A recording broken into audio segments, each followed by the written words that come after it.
it's so great to be here. First of all, huge thank you to Jason Lemkin and the entire SaaStr crew for bringing us all together in person. This is really wonderful. I'm Cathy Gao, a partner at Sapphire Ventures.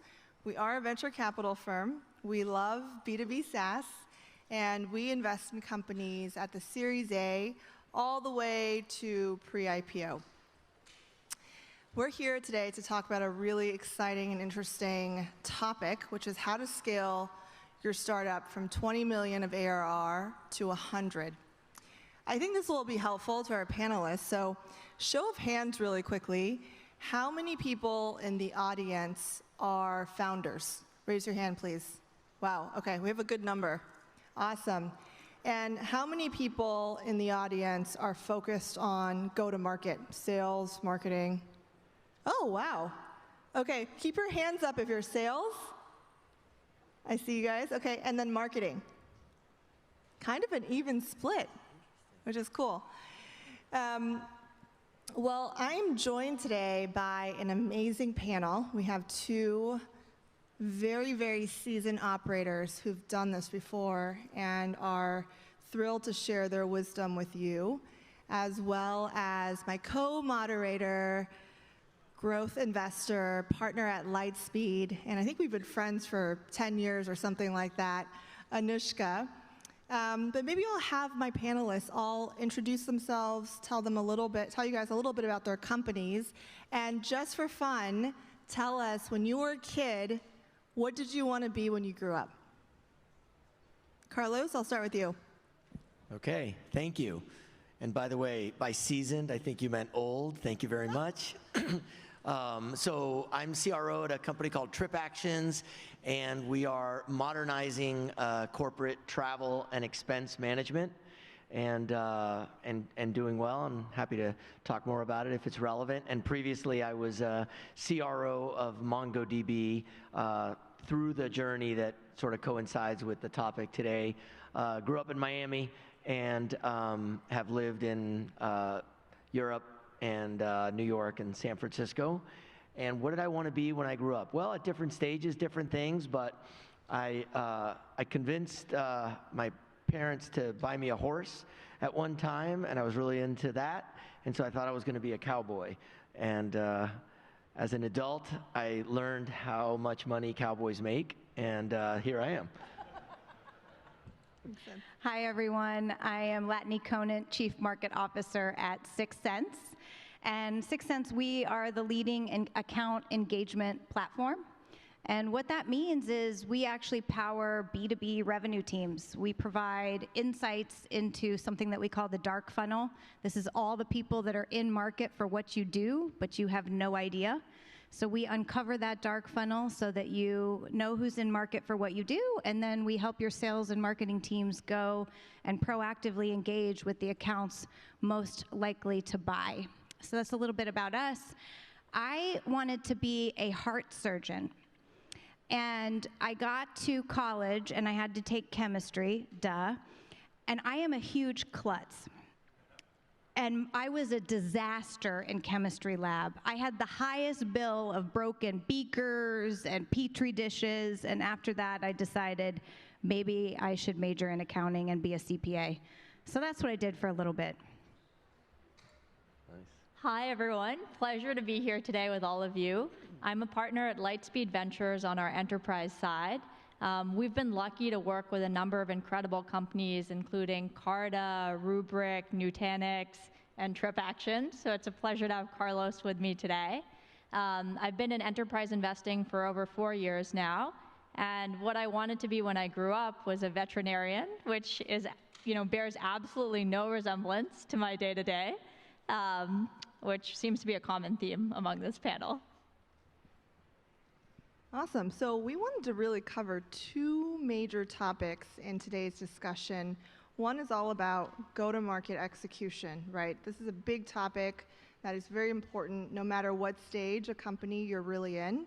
And then the second is all about talent and culture.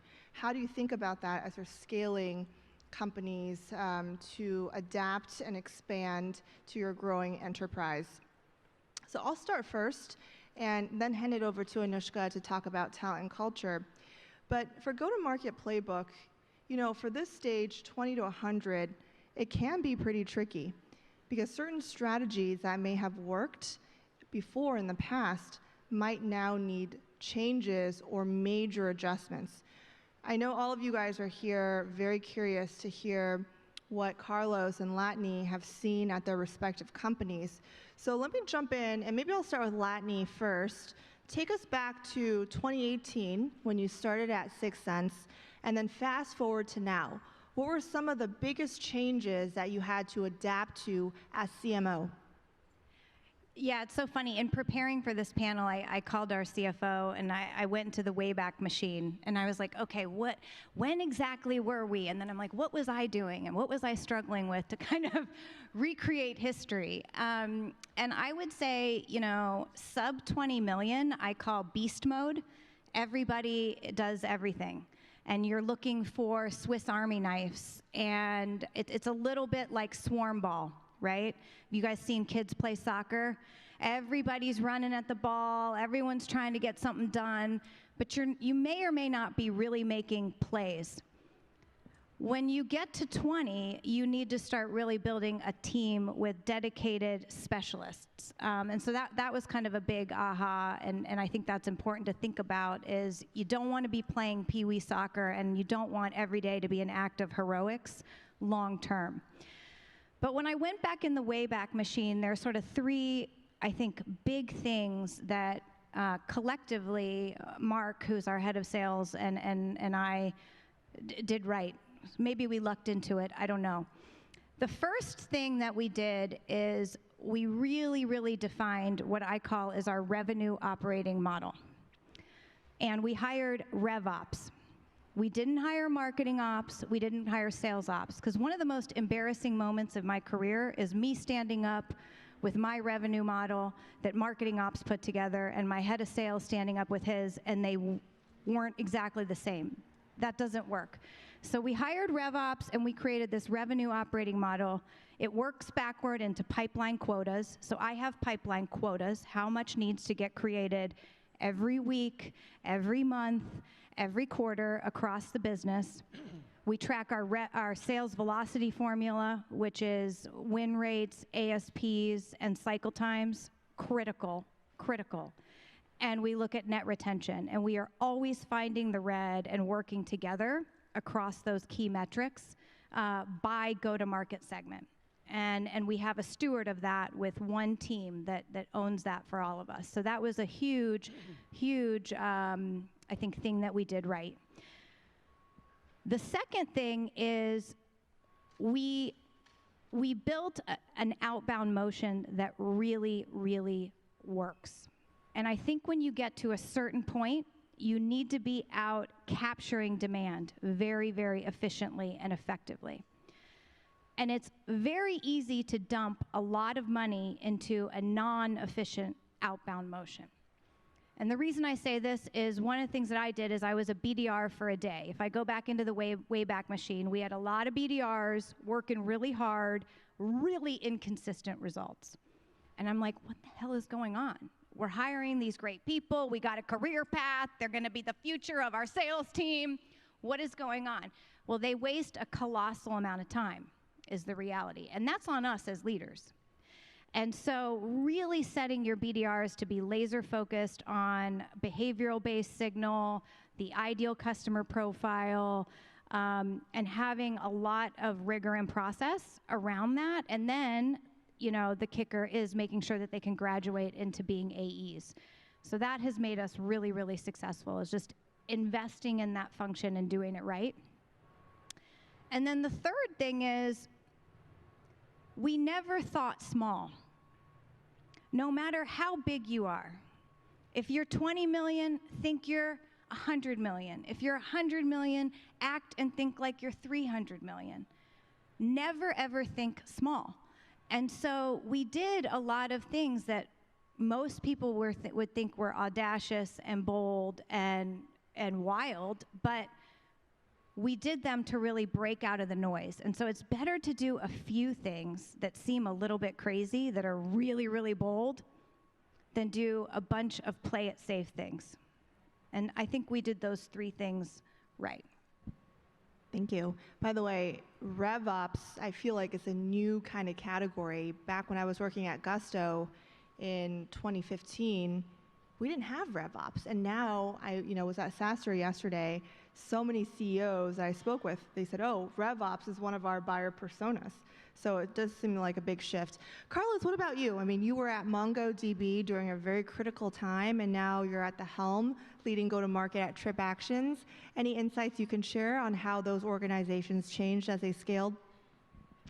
Sure. I think getting to 20 or to 10 and then to 20 is hard for a whole bunch of reasons that have a lot to do with being in the right market and having the right product and having the right demo and the right use case and all of that. And I have strong opinions on PLG, which maybe we'll talk about later. But getting from 20 to 100, you don't get there with a great product alone or a sexy demo or the ability to go do some big deals.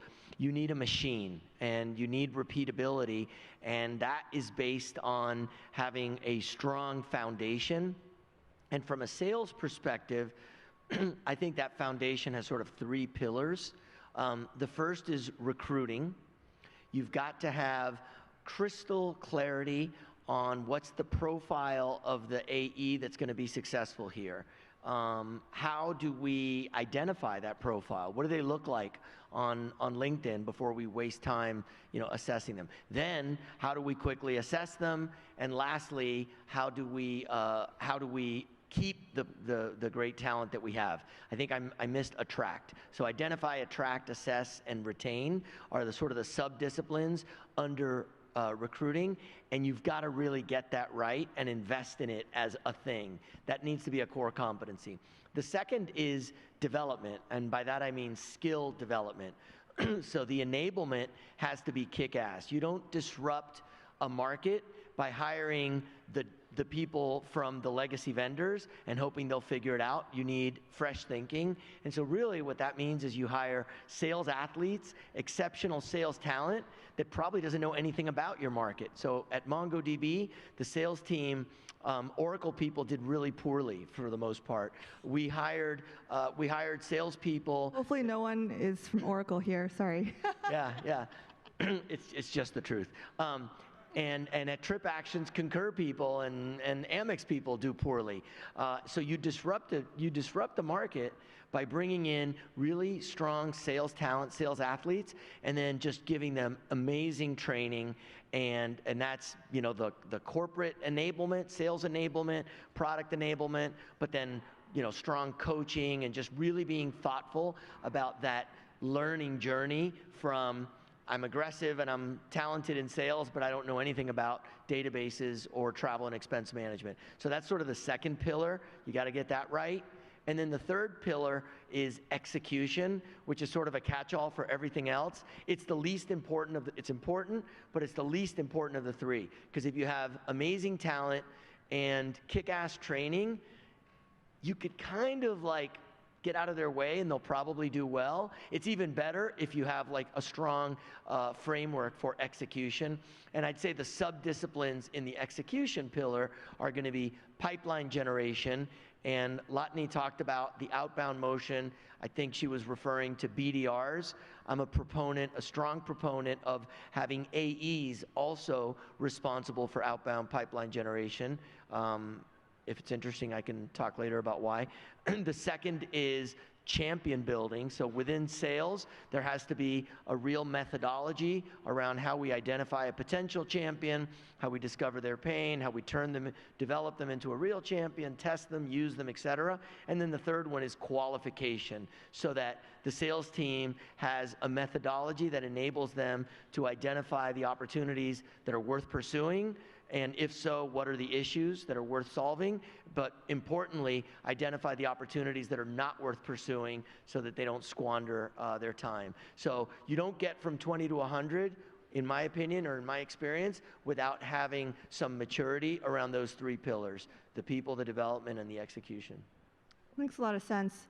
And I want to pull on a thread that Carlos brought up, which is PLG, right? That seems to be the acronym du jour. I think there was a panel on Monday about PLG, and I've heard multiple people talk about PLG in their panels over the past couple of days. Maybe I'll start with Carlos. Share with our group what your take is on all this hoopla around these three letters today, and if there's any PLG elements that currently exist at TripActions.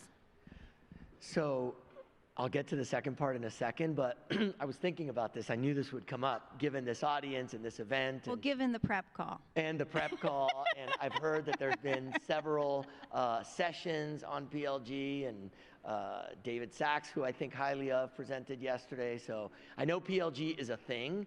I was thinking about it, and I think I'm speaking now to the founders. If your investors and your mentors are telling you, go do PLG, go be PLG, I feel like that's right, but not particularly useful. It's like telling your kids, go be great at school. Well, yeah, of course. I'm going to do better in life if I'm great at school, but maybe I'm not smart enough, maybe I'm dyslexic, maybe I don't go to a good school, and even if I do get straight A's, that doesn't ensure that I'm going to be, there's so much more to it. So PLG, having a product that has this crazy hook that goes viral, this like amazing demo that makes people want to buy, it's amazing. If you have it, enjoy it.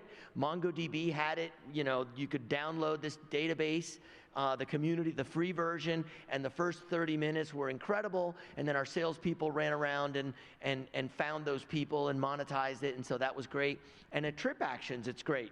People who have used Concur or Agencia or something else, and they see TripActions, they're like, holy shit, it looks like Instagram, but it does all this, it handles all this complexity that I need to handle to get from point A to point B. Or they see our expense tool and they're like, wait a minute, I don't have to keep a box full of receipts. I don't have to do ever expense reports. So it is great to have the hook, but you don't get from 20 to 100 on PLG because to get from 20 to 100, you're probably doing bigger deals, and you're doing bigger deals at bigger companies. And so PLG makes for a great meeting.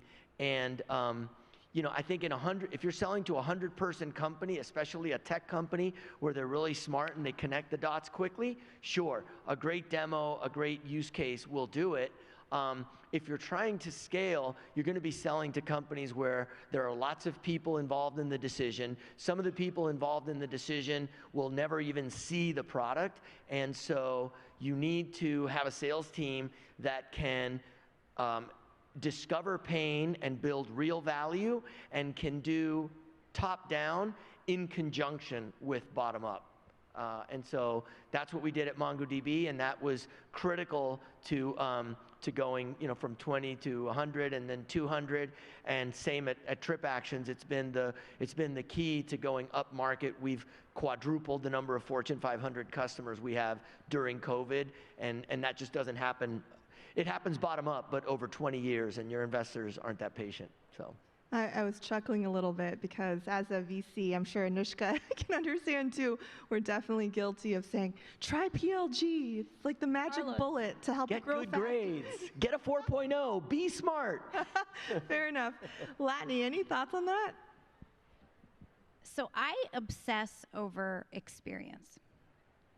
I think that's a huge part of being a CMO and a go-to-market leader.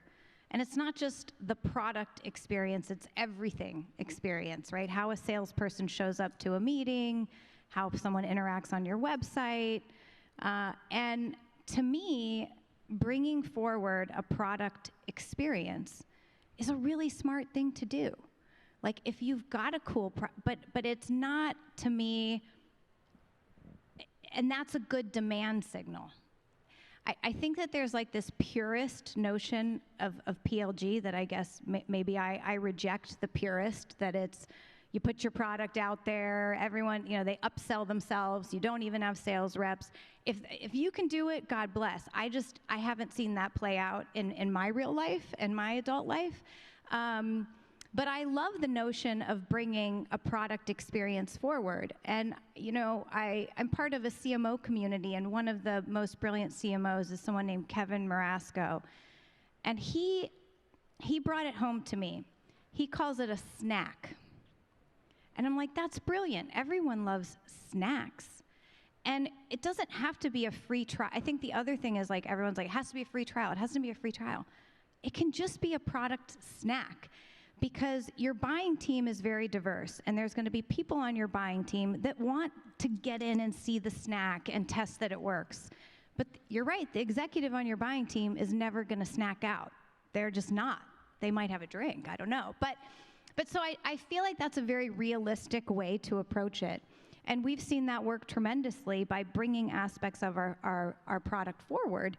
And then the other thing that I think is really important about adopting PLG in your demand motion is, before we would, as marketers, put out content, and that was a hook, right?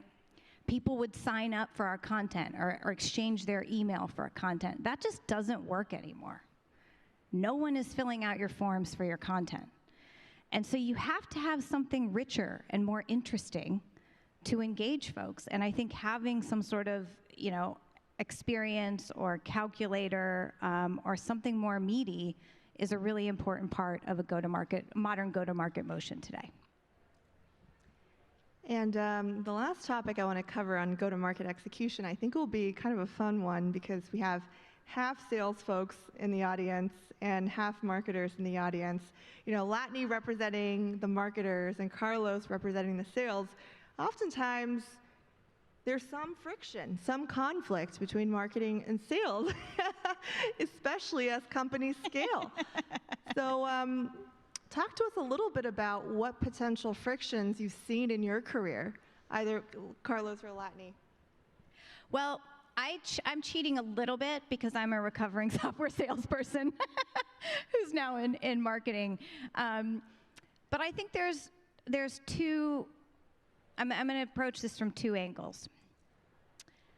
I think marketers need to understand that the only asset that Carlos and his team have is their time. And they have to choose every single second of every single day wisely. Not just if they want to make their number, if they want to have a job. And so I think about marketing-led sales, meaning how do I think about my sales team as the most precious, the most expensive channel? Just like I wouldn't go and send champagne to everybody who came to my website, why would I expect Carlos to follow up and call everyone who came to my website if that's not a good demand signal? There are other ways to follow up. So my job is to separate the most winnable demand signals, the most winnable, and obsess over that sales velocity model so that I can put Carlos and his team in a position to win. And I think that if more marketing folks thought that way, it would help ease a lot of the friction and a lot of the passing bullshit MQLs to sales. So that's that side of it. The other side of it, though, and my I guess ask of someone like Carlos is, when you create your plan, the worst thing that you can do to me is go off, you do your quota builds with finance, you come up with some territories, and you do not involve me. And then I am stuck trying to feed all of these AEs that there's no market-led lens on how these territories were created. How were these accounts selected? Why are we going after this? Is this an ideal customer profile? And I think that, and so the more I think sales and marketing can work together to triangulate on a plan that isn't just quota builds, isn't just, well, you did this last year, times it by X, Y, Z. It's really market-driven. Where are we going in the market? How many accounts look like that? How many are winnable? The better shape we are all in at the end of the day. So that's my ask of CROs. Great. I think there's, as you were talking about it, I think there's maybe a meta point, which is high-functioning exec teams are highly empathetic of each other, and more so than they are of their own group. Meaning, as CRO, if I'm part of a high-functioning team, I have a stronger relationship with the CFO and the head of product and the head of marketing than I do with my team, and I understand their challenges. And if you have that, I've been in organizations where sales and marketing couldn't stand each other, and I've had the good fortune for 2 companies in a row now. I've worked with Megan Eisenberg, who's a fabulous CMO at both MongoDB and now at TripActions, and we're completely aligned. She doesn't care really whether in a given month we hit our meeting conversion metrics or not. She cares, did we make the number? And so we are completely aligned to what the company cares about versus what each team cares about. And I think that's really the core of when there's tension. Marketing is looking for a metric, and sales is externalizing the responsibility for pipeline. And so I mentioned earlier, AEs doing outbound pipeline generation themselves at TripActions and at MongoDB. Tuesdays are special, PG Tuesdays. So there's this entire cadence where AEs select focus accounts on Thursdays, they do prep over the weekend, they present their prep on Mondays. Tuesdays are sacred, no meetings, it's all outbound prep, and we do PG wrap-ups on Fridays. When you have AEs feeling that it's their responsibility to generate pipeline, now, number one, there's more pipeline. That's great. But number two, whatever pipeline they get from their SDRs or inbound from marketing is a gift from the heavens, and they treat it with the respect that it merits versus, that lead's not good enough. They get like, Morris the cat, get all finicky. So I think that's what I think. I worked for a CEO at Aperio, Chris Barbin, and we were having some dysfunctions across the team, and it was funny. He sat us all down. I'll never forget this. And he said, "This is your first team. End of story. Like, this is your first team. And you're not the marketing team. You're not the head of the marketing team. Like, and you're not the head of the product team. And you're not the head of the finance team. You guys are all first team." And to me, that, I don't know, I'll never forget it, and it's created a real aha and a shift in mindset that I love what you were saying. I think you have to think about your executive peers as your first team. So we talked a lot about go-to-market execution, which is no doubt a super core component of scaling your business. But just as important, maybe even more important, is the talent around your organization. So let me pass it over to Anoushka to ask some questions on talent and culture. Maybe just to kick it off, Carlos and Latane, you've been part of organizations that have not just scaled, but scaled incredibly quickly. How have you guys thought about maintaining culture during this period of rapid growth? Maybe Latane, kicking it off with you. So I learned a lot about building great culture at Aperio because it was a professional services firm. Our people were our product. End of story. And so I think having that mentality, even though you're a product company, because people make products. And so one of the things that I have embraced is something that I call the fun factor. So I think work should be fun. I don't think it should be a grind. I think that if you believe in what you're doing and you think it's cool and you're working with cool people and you're changing the world, that's fun. And it's not about foosball or snacks, except product snacks, because I talked about those and they're cool. But and so I ask people, what is your fun factor? And now we do a poll. Every all hands meeting, we do a pulse poll of the team. Out of the last 10 working days, how many days were fun?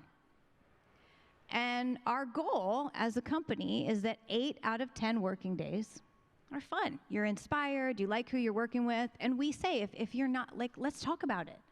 And if you can't talk to your manager, call me. And And that's what we've striven for, and that's really worked well for us to embrace the mentality of it's okay, you should be enjoying this, and if you're not, let's talk about it. I like that. We can call it Net Fun Score, NFS. Yeah. Carlos, would love your thoughts.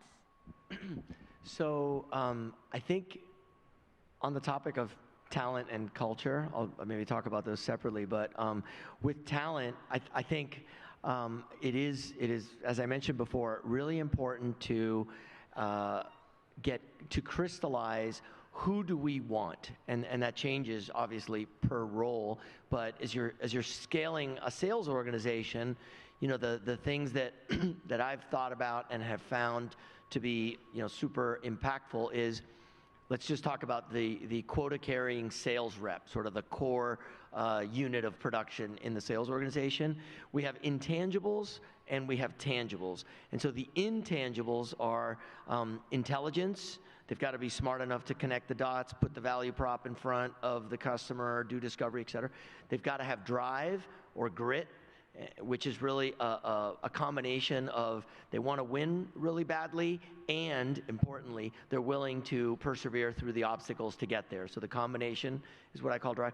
Coachability, they're not set in their ways, but they're not so coachable that the customer is going to push them around. So coachability is like there's an ideal range. And then values, they're honest, we can trust them, we can feel confident that they're representing the company appropriately. So those are the intangibles. We want as much of those as possible, especially drive. Drive's the one that's most linearly correlated with results. Intelligence is more of a threshold value. If they're smart enough, they're smart enough. And sure, more is better, but really it's drive that scales. And then in terms of the intangibles, it's pipeline as I mentioned, it's pipeline generation, champion building, and qualification. And so if you get your profile right, and you know what companies are likely to have that profile, and you sort of go after people that have that profile, then what you end up building is a team with high talent density. And then so that's one element.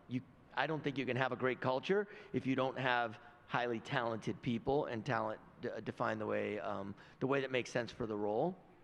And then in terms of culture, I think one of the things that I have found to be super impactful is having lots of two-way or peer-to-peer communication. So it's been really hard during COVID with everyone over Zoom, but having quarterly business reviews, QBRs, is critical. Every level in the organization has a QBR where they come in and they say, hey, we're going to do some training. The leader is going to identify, here's some things we need to get better at, and we'll spend some time on it. But then every single person gets up and presents. This is what I accomplished in the last 90 days. This is what you can expect from me in the next 90 days. This is what I need from the organization. These are my challenges. These are my tailwinds. And having that sort of moment in time where we get everything on the table. If you have a talented team with open communication, that can be a really important event to promote culture. So just to pile on to that moment in time, because many of you, I would assume, are preparing for next year and maybe even have started planning your sales or field kickoff. And one of the biggest mistakes that I see is like people don't take it seriously. And to me, field kickoff and invite your entire go-to-market team, not just sales, entire go-to-market team is one of the most important weeks of the year. And you should do a mid-year. And it should be amazing, as good as a customer-focused event. The content should be reviewed. You should have stingers. It should be high energy. That meeting sets the tone for the entire year.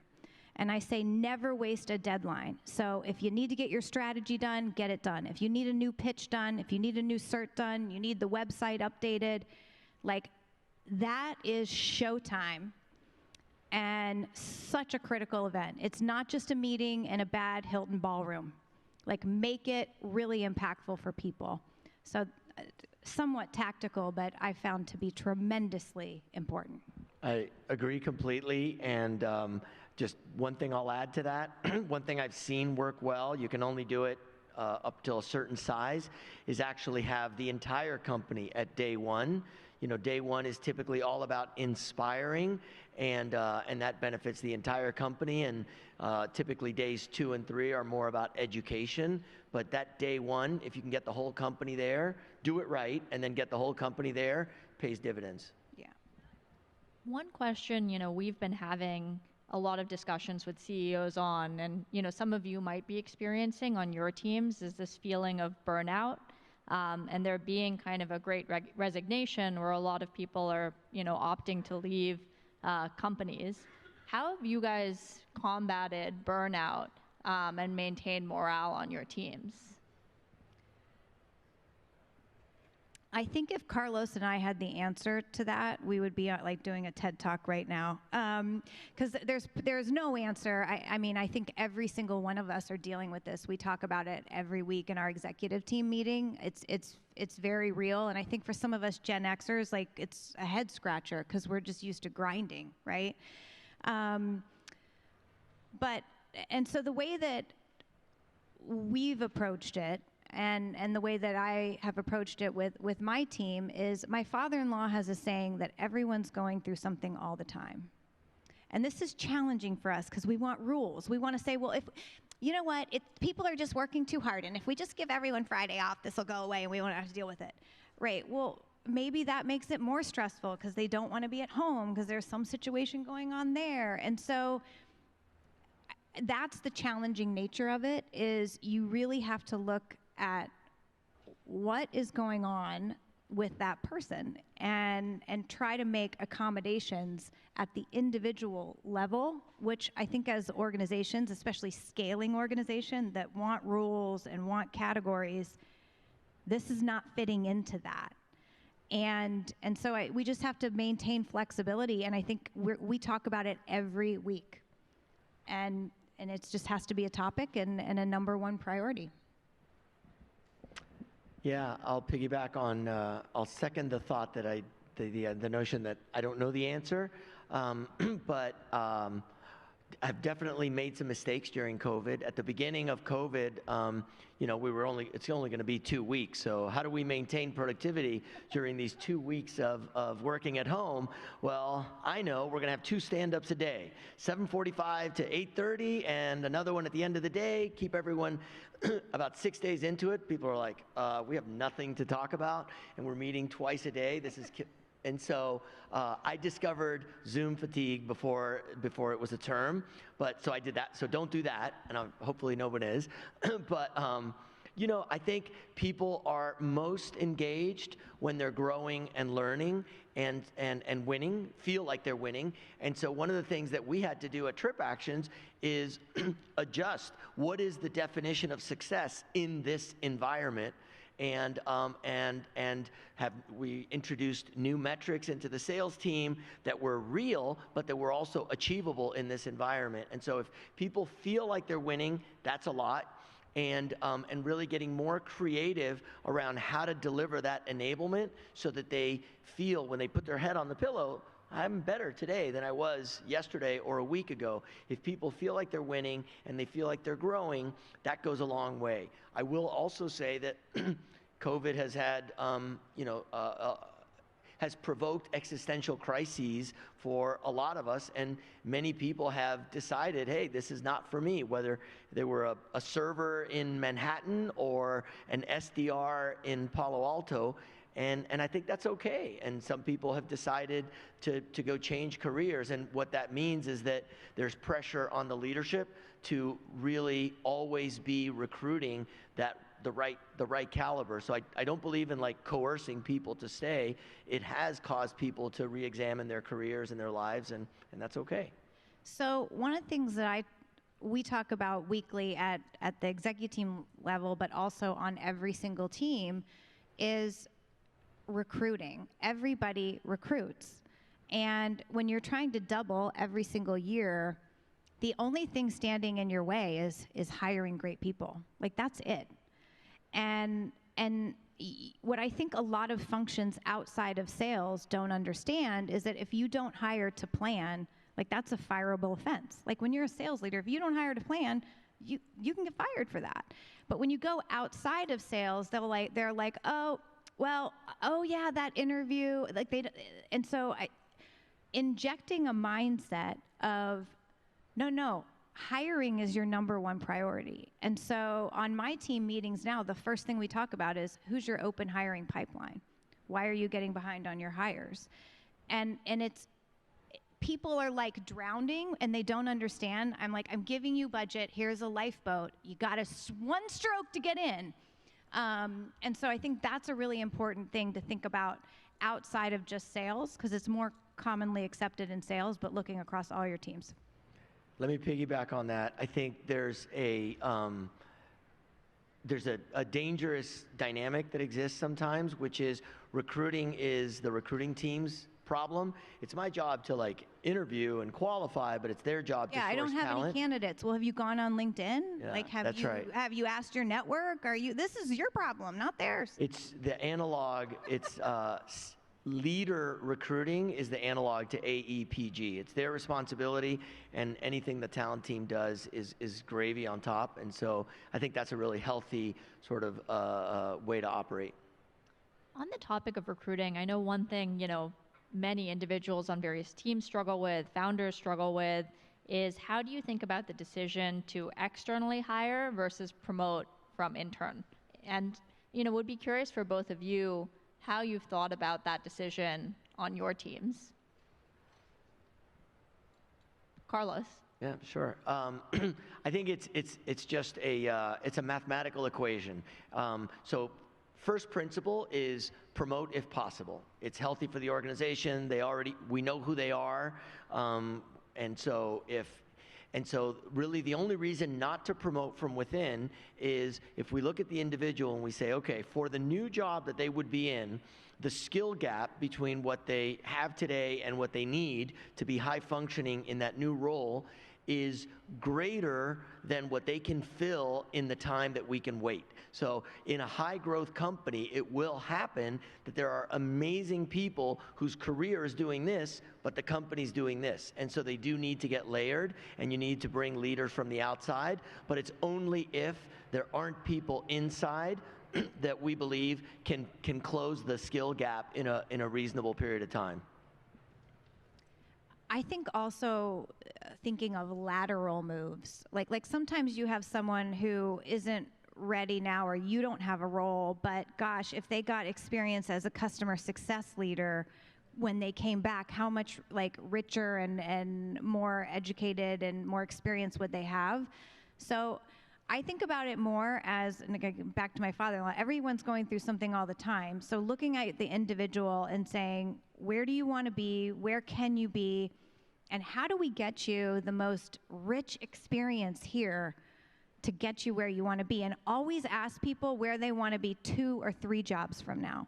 Because a lot of times they only see one move, and we need to be helping them make that second or third move.